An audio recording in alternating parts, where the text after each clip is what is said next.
Hello everyone, I am Sarita Srivastava from Mahatma Gandhi Shikshan Sansthan. Now I am going to teach Hindi पत्र लेखन class 3।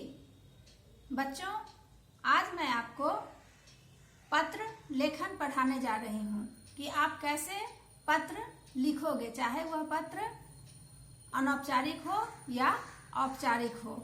तो आओ हम देखते हैं कि पत्र का प्रारूप कैसे बनता है, उसे हम कैसे लिखेंगे और उस पर आधारित एक पत्र लिखकर हम उसको समझते हैं। बच्चों, पत्र लेखन में हम अपने मन की बात, हृदय में जो बातें छुपी रहती है उसे दूसरों तक पहुंचाते हैं। तो पत्र दो तरह का होता है बच्चों, एक औपचारिक पत्र होता है और दूसरा अनौपचारिक पत्र होता है। औपचारिक पत्र बच्चों हम स्कूल, विद्यालय में, किसी कार्यालय में के लिए लिखते हैं और अनौपचारिक पत्र जो है वह हम अपने संबंधियों को लिखते हैं। औपचारिक पत्र कुछ नियम के तहत होता है। जैसे इसका औपचारिक पत्र का प्रारूप देखिए कि कैसे हम औपचारिक पत्र को लिखेंगे। तो सबसे पहले बच्चों नंबर 1 में कि भेजने वाले का पता, यानी कि जो पत्र लिख रहा है उसका पता सबसे ऊपर होना चाहिए। दूसरा, उसके बाद हम लिखेंगे दिनांक। फिर तीसरी पंक्ति जब आएंगे तो हम पत्र पाने वाले का पद और पता दोनों लिखेंगे कि किसको हम पत्र लिख रहे हैं। उसके बाद आता है विषय, फिर आता है संबोधन और फिर विषय विस्तार पर आते हैं और तब अंत में समापन होता है और उसके बाद पत्र भेजने वाले का हम नाम लिखते हैं। तो इसको हम कहते हैं पत्र का प्रारूप। ये हमारा क्या कहलाया बच्चों? पत्र का प्रारूप। इस चीज को हमेशा हमें ध्यान में रखना है, तभी हम पत्र को सही ढंग से लिख सकते हैं। कि पहले सबसे पहले जो पत्र लिख रहा है उसका पता होना चाहिए, दिनांक, पत्र पाने वाले का पद और पता, फिर विषय, संबोधन, विषय विस्तार, समापन और अंत में पत्र भेजने वाले का नाम। अब बच्चों इसी पत्र प्रारूप के आधार पर ये देखिए पत्र कैसे लिखाएगा।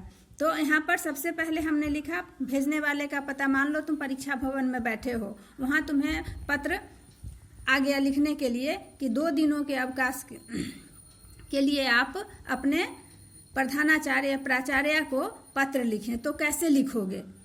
तो ये हम इस तरह से लिखना शुरू करेंगे। पहले हम लिखेंगे ऊपर में परीक्षा भवन दरभंगा, चूँकि हमारा यह शहर है। उसके बाद दिनांक में लिखेंगे, आज जैसे तारीख है 21/5/2020 तो लिख दिए। फिर अब हम यहाँ से शुरू करेंगे पत्र पाने वाले, जिसको हम पत्र लिख रहे हैं उसका पद और पता। तो हम शुरू करते हैं सेवा में प्रधानाचार्य लिखेंगे या प्राचार्य लिखेंगे। अगर हमारे स्कूल में प्राचार्य प्रिंसिपल जो भी हो, अगर लेडीज हैं तो उनके लिए प्राचार्य, अगर जेंट्स हैं तो उनके लिए प्रधानाचार्य लिख सकते हैं या प्राचार्य भी लिख सकते हैं। उसके बाद वह किस स्कूल में, हम उसका एड्रेस हमको लिखना है। महात्मा गांधी शिक्षण संस्थान, गांधी विहार, दरभंगा।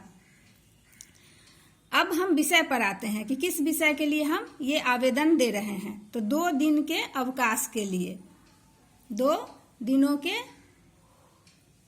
अवकाश के लिए ये हम आवेदन पत्र लिख रहे हैं। अब यहाँ पर संबोधन में लिखेंगे महोदया, चूँकि हमारी प्राचार्य जो प्रिंसिपल जो हैं वह लेडीज हैं, इसलिए हम उनका संबोधन करेंगे महोदया। सविनय निवेदन यह है कि मेरे घर पर आवश्यक कार्य होने के कारण मैं दिनांक 22/5/2020 से 23/5/2020 तक अपने वर्ग में अनुपस्थित रहूंगी। ये आपका ये विषय विस्तार कहलाया। क्या कहलाया? विषय विस्तार कहलाया। अतः आपसे अनुरोध है कि मुझे 2 दिनों का अवकाश प्रदान करने की कृपा की जाए। अंत में हम समापन धन्यवाद से करते हैं। तो धन्यवाद। अब यहाँ पर अपना नाम लिखेंगे कि आपका आज्ञाकारी छात्र जो भी नाम है वहाँ पर नाम लिखेंगे, कक्षा है जिस वर्ग में पढ़ते हैं उस वर्ग का नाम, उस कक्षा का नाम लिखेंगे और इस तरह से हमारा ये पत्र पूरा होता है। तो एक बार फिर से तुम देखो ध्यानपूर्वक बच्चों कि सबसे पहले पत्र जब हम आवेदन पत्र लिखेंगे, आवेदन पत्र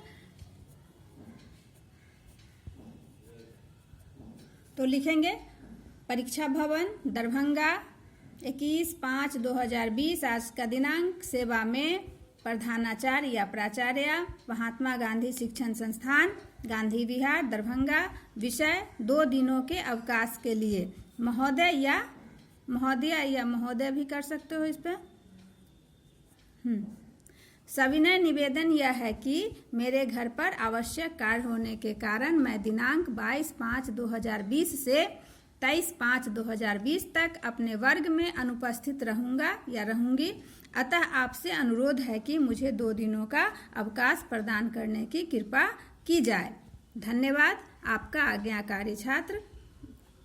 यहाँ पर नाम लिखेंगे, फिर अपने कक्षा का नाम लिखेंगे। तो इस तरह से आपका पत्र तैयार हो गया। पत्र एकदम सरल होना चाहिए और स्पष्ट होना चाहिए, यह पत्र का गुण होता है। धन्यवाद।